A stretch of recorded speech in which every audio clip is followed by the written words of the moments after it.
Gusii.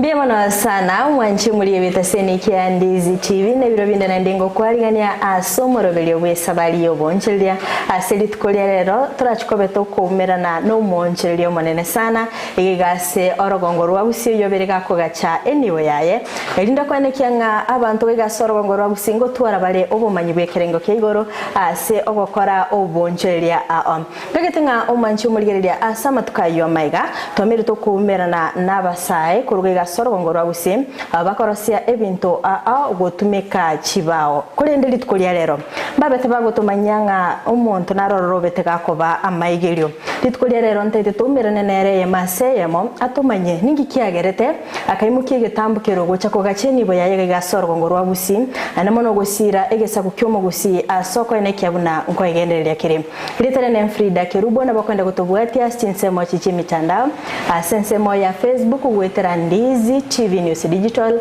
na boiga sensemo ya YouTube gwetera Ndizi TV News asensemo ya website na bagatonya gwetera www.ndizitv.net kondo mwanchi mulielia ritkolia na utaratumeke omunu mungao agini to kumia angagetenga naboko bago kwesomya amange tigangire libageri galia bene komwarigania elinda tomanye na kiakorokora. Welcome. Habari yako? Missouri. Welcome to our show. Today we want to interact with you so that we know much about this business, how you have invested in this business, how you have engaged this fellow young generation to ensure that they acquire different skills and get their daily bread. So you can tell our viewers, what's your name? My name is Kelly Bresnaham. I come from Wisconsin in the U.S.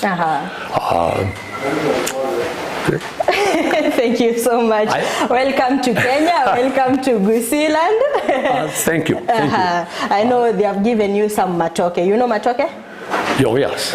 We have eaten some. Oh, yeah. Yeah. Ugali, chapati. I have learned to cook. Okay. Ugali and chapati. You know, so, even our station is known as Ndizi. Ndizi means matoke. We have many bananas. If you come there, you will eat more bananas. Oh, I love the little ones. The sweet ones, yes. Okay, hope you have been enjoying this place. Kenya has been wonderful, and that is one of the things. We are actually on the 6th year anniversary. So on my birthday, December 4th. December 4th. So 6 years that we've been on this adventure of teaching skills to some young people from here in Kenya. So our parent organization is Africa Heart. Now they had the mothers originally that they helped with their health, nursed them back to health, and then they teach them skills. Many of them sewing, that type of thing. So then their families, in which this center is called the Next Generation Center, are the second generation of that family now is being taught the skills of woodworking. Tell us, Kelly, why did you decide to use wood? And we know in this region we have soapstone. Me. So wood literally has been a part of my life. My father had a wood factory, you know, built furniture and things. So I have had the smell of sawdust in my nose all my life. And this area has a lot of wood. So availability made us place this woodworking center here. Just the availability of the resource. we're located here also because of a WEEP center, those mothers. So it's a close relationship between the WEEP mothers, and that we looked at their program and tried to bring much of that into our next gen group. So we learn from them. And so what's great is once they learn skills, they come together as a group, they work together as a group. So we did this also, and the young ones here, we expect, in America, I expected them to go, no, we want to stay together and work as a group. I say, okay, now we have to learn to work together, and which brings many challenges. So that is the way we got started. Was a young lady who started to come here of the family for many years. I think 12 years before then we came. Her father, her brothers came, and then they invited me. Her father was one of my students. I taught school in Wisconsin at a technical college in woodworking. So he asked me, would you like to go to Kenya and teach? And I was like, sure, this will never happen. You are very never happen. And one day, Isaac Meze, is on staff in Nairobi, in Africa Heart. He came to Wisconsin in the middle of our winter, very cold. He kept his coat on all day inside. So, but Isaac is a very nice gentleman, and he spoke to me about coming to teach. And then the founder of Africa Heart came and saw me, and I said, this is going to happen. So that was where it started to change from thought to reality. So, when this lady gave you this idea of coming to Kenya, investing in Kenya, how did you took it? Well, basically all of the centers, and I believe there are 8, and I catch here in Kisii, Taira Hills, I think it is, 8 of them here. So we want to stay in Kenya, and because there's already that connection with the WEEP mothers. So now our next gen, being that same family, they get more of an education so they can support their families. And that's the key. It's a Christian-based organization. But the main purpose of things is educating Kenyan people. So it's fun that teams will come over and to help the women, they will build them their so once they've gone through treatment and training, they build them a house, a small house. With the students, we brought them up to teach them to be entrepreneurs. So this is the thing is, so they started earning a little money. To watch how they use that and help their families was amazing. In that they were very responsible. We thought young kids, gone. The money's gone. And they didn't. It started out, they bought chickens, cows, dug a well. So one of them, Brian, a well that was 60 feet deep. It was so impressive that they were being so responsible and with what they had learned. The value of what I know back home in the U.S., I teach people mainly is for a hobby. When I come to Kenya and they learn those skills, it becomes life-changing. So much more important, to me. I feel it has more value. So that it is very rewarding to see what they have done, and which now Brian has gone on to become owns 3 motorcycles, Boda business, has a banana business. Now he has bought many chairs, so he goes out and rents his chairs out. So it's a great example.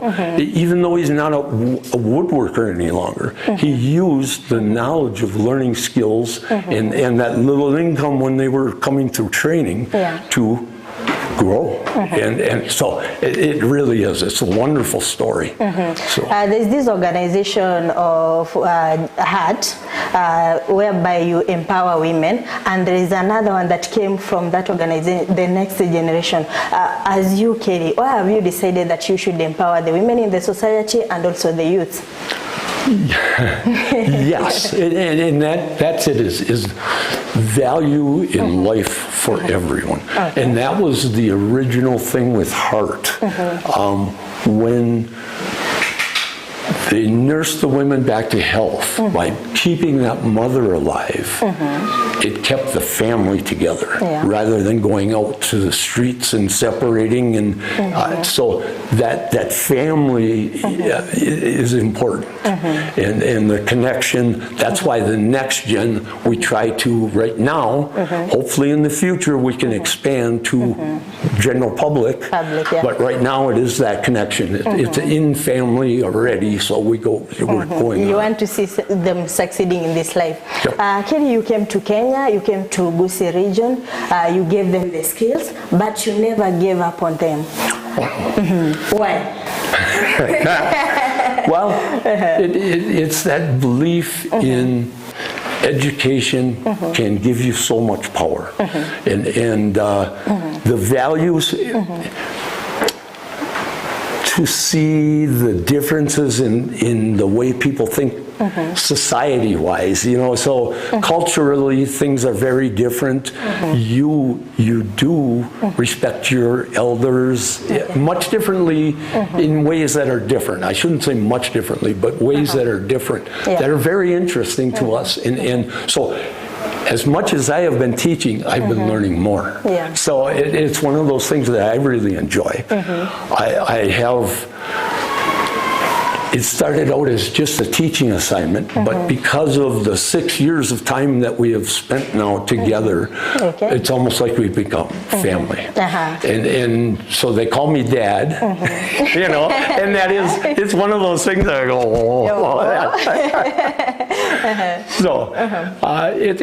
but it's great fun. And just to learn, so I'm slowly learning language and all those kind of things while they are. And that is that value of sharing my knowledge with them is that, and I enjoy it. Now, I was watching Vinnick, the young lady in the class, actually our shop manager now, she has worked up, but I was watching her select wood yesterday. She was at that pile, and it was making me smile, and she saw me and she said, "What?" I said, "I remember when you didn't know which end of the wood to put on the lathe." So that now she didn't have to ask me. She has learned. And that I enjoy too. If I can sit there and they don't ask me a question and they know what to do without asking, I love that. They have learned, we have achieved, but now we would like to expand their knowledge. It's keeping, like say, add more to more woodworking skills that, like I say, we are now, this lumber you see here, we're going to work on building bee boxes. So again, another way to earn an income, support your family, and can you turn this into a business? Which, yes, they can. One last question before we go for a short break. There is this perception that we Africans have that when you come from the US, you have a lot of money, and you came with the skills. How was it? How was the turnout when you were disseminating that skills to the people? You are telling them, "I'm going to teach you how to make these things." So that is, you're right. That is, it's a common thought, and people ask me. They think Americans are rich. I say, you must realize what the difference is. Availability of jobs, in the U.S. is much higher, so you can find work. So you have to, many of us work 2 jobs to be able to afford to come places like to Kenya, because it is expensive. It isn't that everybody's born rich by any means. We work for our incomes also. So, but the belief that, you can't help everyone in the world. Yeah. So some of us just have to select where we can come and help. And this is where we have, there's a group of us that have decided this is where we want to work. And so that's... Thank you so much. Let's go for a short break. We'll be right back. Okay. Ambia mwana sana mwanchi muri Vitaseni kia Ndizi TV ritukolia lero nigo tugendete gusanga no mutenenero monena asekyumbikega kia next generation mangahat oyo gendete gutumanya niki kiagereta kaimuki gitambukiro asogo cha gusira obunchirelia asecinseme chiga bunaberega korwa busika kwerera igoro yobokoreri bwabo korwa ase enseiga ya Kenya stogendete gusanganira kondo mwanchi muri elia tetraso mutima komokego to skatonyegera ngwira ntorasege kekekero bosio elinde tobeto gusanga amange.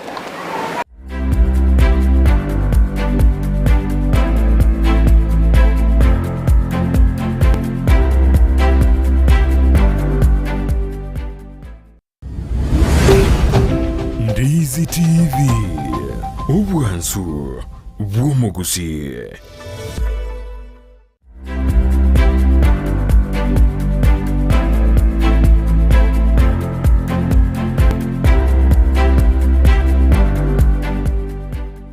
Biemana sana mwanchi muri Vitaseni kia Ndizi TV na ndengo kwaligania asentunda ya kabere chinga kitogendete gusanga imeyomorobelyo bw'Esabari y'obonchereria asitukolero mwanchi muri nakomanyanga gwikatora chenji umuntu akeigo ekiagera asomogeni twabatukumirana nere oyo kurwa chinsemo chitia US chira sense ya Kenya mona sorgo ngorwa Gusii asokweneke na nkorwara maigelyo gochia ase abasae abo bagendete korosia ebintu ase ogotume kachibao nachiko tumanyanga echiro yaye na kire ningiye kogera atariko ni binte bya ya sensemo ya Kenya akobira gukigalia ase chinse kiri chesko bo mwanchi muri genda gusanga na intwe gochaka bonegana ndego ika omoelyo. Akiri, we have talked so much about giving skills to these young people, so we need to know about the products that they usually make. Well, many actually, and we keep expanding with the wood turning. So like I said, we're also learning woodworking skills where we're going to work on the beehive boxes. Many of the pieces, so you see a lot of these on the shelf, those will become candles. So that there is a Heart Lodge in Nairobi where they're sold in the gift shop. We take them back to the U.S. to try to expand and teach more people about heart. So much of what they sell. So now this is where now we try to encourage them.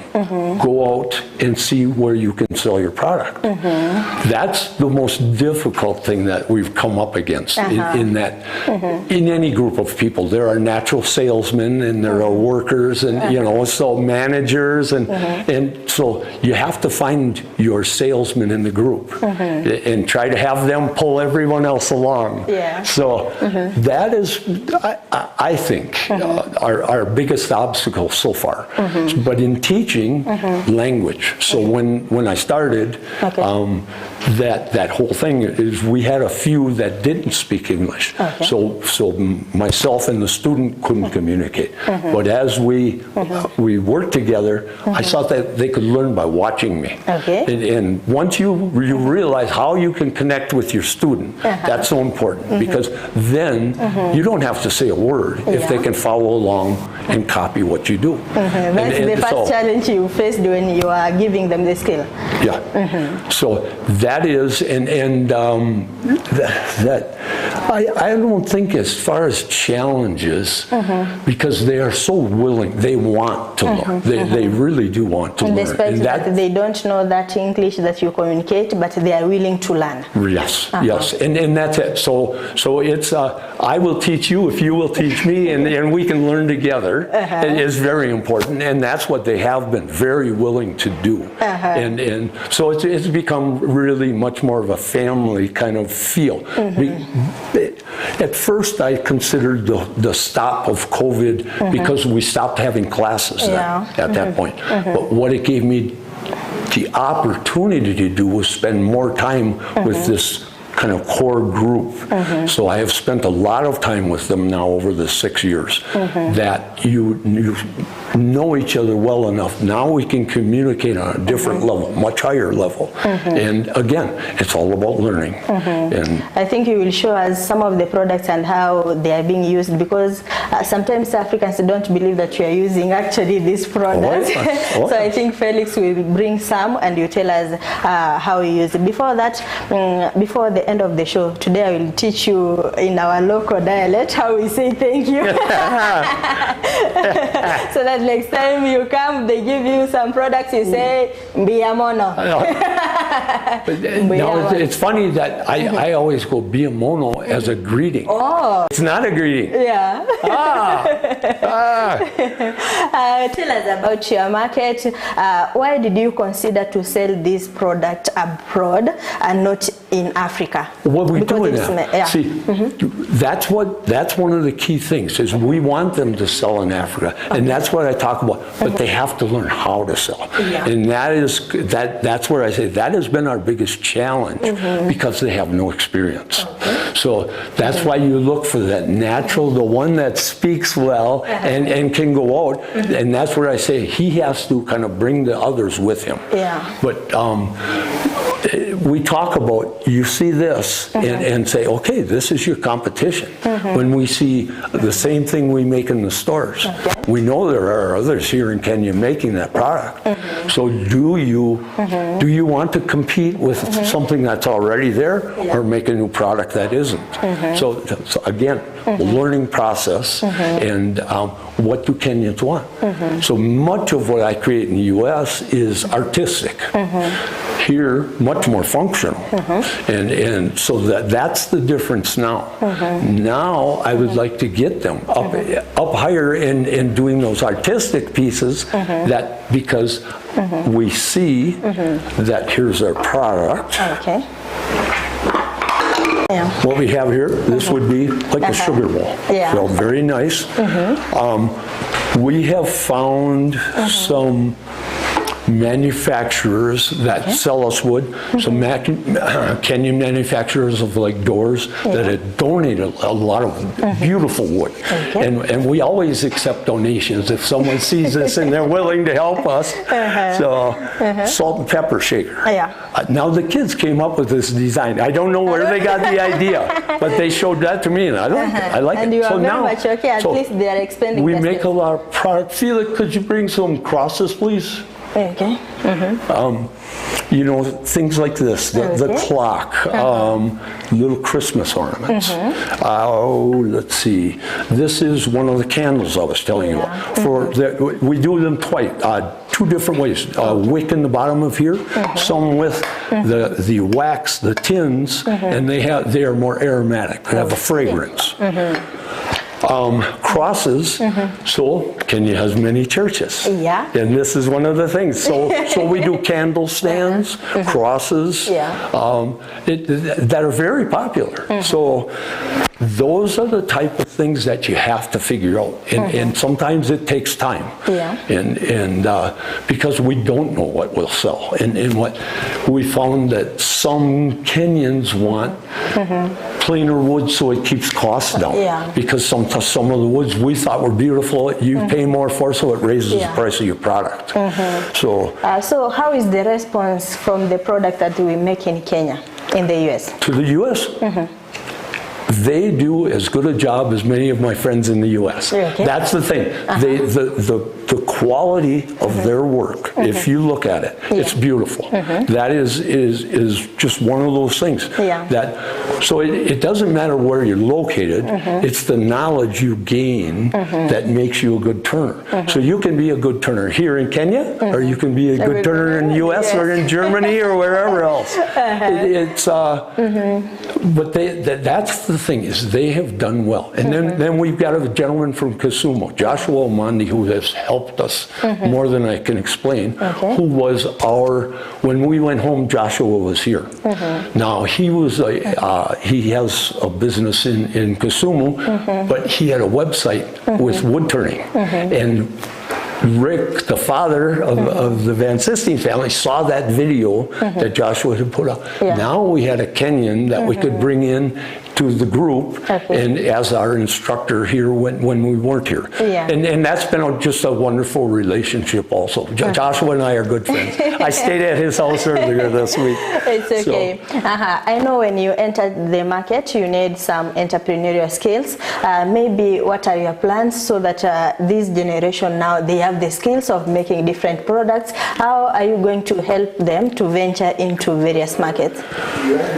Actually, Felix and Vinnick were just in Uganda at a seminar, and they were there to display their product and work. So they have actually started. You know, they've been in Nairobi to try to sell. They've been in the local markets here in Kisii. So that's what it takes, is go knock on doors and bring your product to display. Because this is what sells. In my opinion, the quality of their work is what's... You don't have to say a lot when you have this kind of quality. Your quality speaks. Yes. Tell us how about when you compare the market of this product in Africa, comparing it to the US, how is it? Okay. I was very impressed. So we have gone to the area where they produce, and I watched how so it's mass production on a very basic scale, one piece at a time. But that man stands and creates the same piece over and over all day long. So we also value a little more variety just to be happier. So we don't want you standing and creating one piece. So we want them all, and we try to say, if you don't want to do this, find what you do like to do. And that helps you to remain happy that you're doing something that makes you feel good. So we don't discourage them or encourage them to make exactly the same thing. And if an order comes in, like for the candle boxes, now everyone comes together to work on one product. And then they can go out and create on their own what they wish to make or sell, and that's it. So if we make religious products, we'll go over to the church and put out a stand and sit and see if, after Mass, somebody would like to purchase something. Okay. There are many youths in the African continent. They are asking how they can get to this skill. And I know, as for you, Kelly, you have been targeting a certain community that is the less privileged in the society. So in the future, can you tell us the plans so that you can accommodate the general public? Yes. Hopefully we are going to expand. It may be not this year, but next year, we're praying that we have that ability to expand, just have more area. So right now, because these leis we had to bring from America in suitcases. So take them apart to make them as small of pieces as possible, and then bring them in many suitcases. So we were recruiting groups to come and bring, that's kind of one of the challenges of supply, and trying to, because we want to find these tools and machines here in Kenya to purchase rather than bringing them from the U.S. So we want, as much as we can, we would like this to be a Kenyan operation. So for me, I come as a mwalimu and teach, the heart staff here in Kenya is in Nairobi. We have a couple of people, Jackie Mobinga is here, Jared, but they are Kenyan staff. So the Americans are more advisory of, we want this to be Kenyan, we don't want this to be American or anything else. That's important. It's important. Tell us, how is the demand of this product? Do you feel some gap? Do you feel that you need more of this product from Africa?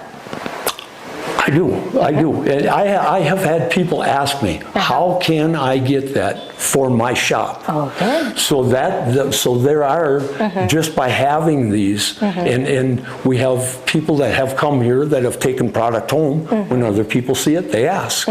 So word of mouth is important for us. But we need to, and that's why I try to encourage someone, we need that first one. Like Brian, where he went off and created his business. We need a wood turner to create a business that has a shop that other people see, and that word of mouth starts happening locally then. We have St. Tiberius at Carubo Church over here, and Father Lucas has been very good about promoting us. And so those friendships and associations are very important to us. So we invite anyone in Kenya here that sees this is welcome to come and see what we do. And if you can share or help is another thing. Because we invite guests, we have met a couple of wood turners from Kenya, and we invite them to come and speak with the students. So there is opportunity for other Kenyans to come here and help us in our journey. So I hope that there is someone out there that will take us up on this, and because I feel that is very important that they see that Kenyans have been doing. Joshua's uncle came one day. He has been a wood turner here in Kenya for 30 years, so it has been being done, and you can earn a living from it. So that was very important. That was a good day. Even after they were done, after we were done, and he had said everything, they said, "Did you talk?" Because he said the same thing we were saying, and they thought we had gotten together and said to say that, and we hadn't spoken at all. So that the business of it is very similar, no matter where you are. Business is business. Business is business. I think there are some people you have been partnering with, you have been teaching your students, and I think they have been good students. I know you are a proud daddy. One word for them using that camera. Okay. Thank you. Kenya, I love coming to Kenya, and I love my students. We have truly become friends and family. So, thank you. Okay, thank you so much for sharing with us, and I believe that one day you will come to our studio, our lovely studio, an amazing studio, and share more. Right? Thank you. Okay. Thank you. Bienvenue sana mwancho murigerera kwa bereko gusangana inteko twagacagete omorobere igana basemira kwa mna kwa bere kwa guo kwimanya amange weterera obonchereri obuiga bweritko lya rero nabo kwenda gutobwatia sense mo chiche mitandao asense mo ya Facebook gwetera Ndizi TV News Digital nabiga sense ya YouTube gwetera Ndizi TV News asense mo ya website nabo kunya gwetera www.ndizitv.net. I told you I'm going to teach you one word in my local dialect of saying thank you. You say mbuyamono. Biamono. Kabisa. Asante sana. Karibu tena mwancho murigereria atomera ne weekend astra veto ko umera na no monchererionde.